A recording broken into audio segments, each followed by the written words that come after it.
A reading from the letter of St. Paul to the Ephesians. Brothers and sisters, I declare and testify in the Lord that you must no longer live as the Gentiles do, in the futility of their minds. That is not how you learned Christ, assuming that you have heard of him and were taught in him, as truth is in Jesus, that you should put away the old self of your former way of life, corrupted through deceitful desires, and be renewed in the spirit of your minds, and put on the new self, created in God's way in righteousness and holiness of truth. The word of the Lord. Our second reading for this Sunday comes from the letter of St. Paul to the Ephesians. We have been reflecting on seeing God's presence in action in little things by using the eyes of faith. A change of perspective. In the first reading, Israel, because of hunger, because of fear of death due to lack of food in the desert, shifted. They saw Egypt no longer as a place of harsh labor, slavery, and degradation, but a place of plenty. And the desert not anymore a place of liberation, of God-saving action, but a place of death. But God continues to care for them, sending them quail and hoarfrost, manna. But then, how will the story end? They asked, what is this? What is this strange-looking food? Will they see just food? Moses tells them, this is a gift of God.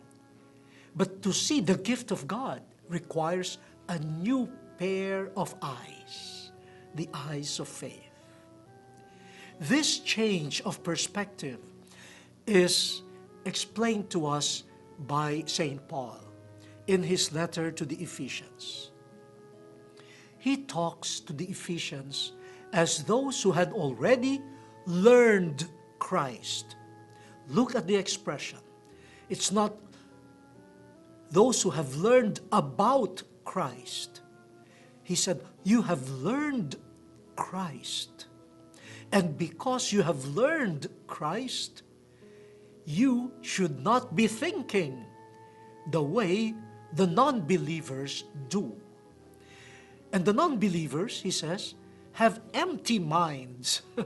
Their minds are empty and they are therefore vulnerable to illusions and false desires.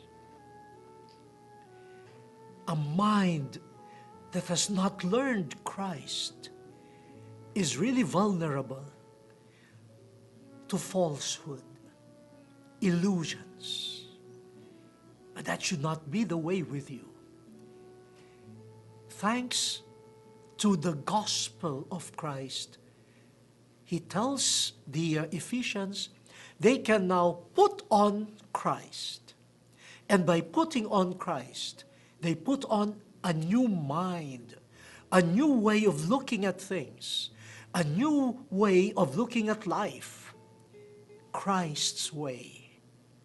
Not just your human, worldly way, but Jesus' way. And by putting on the mind of Christ, you become a new creation, a new human being, truly the image of God, living in justice, holiness, based on truth.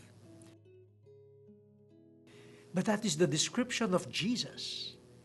Jesus, who is the image of the invisible God, because he is truly the Son of God.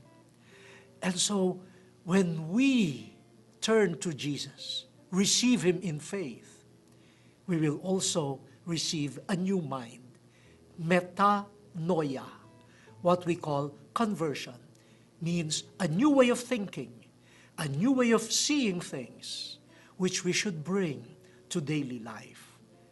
The Israelites asked, what is this? When they saw the manna, what is this? We, seeing daily life with the mind of Christ, hopefully we will see God's action, recreating us, recreating the world.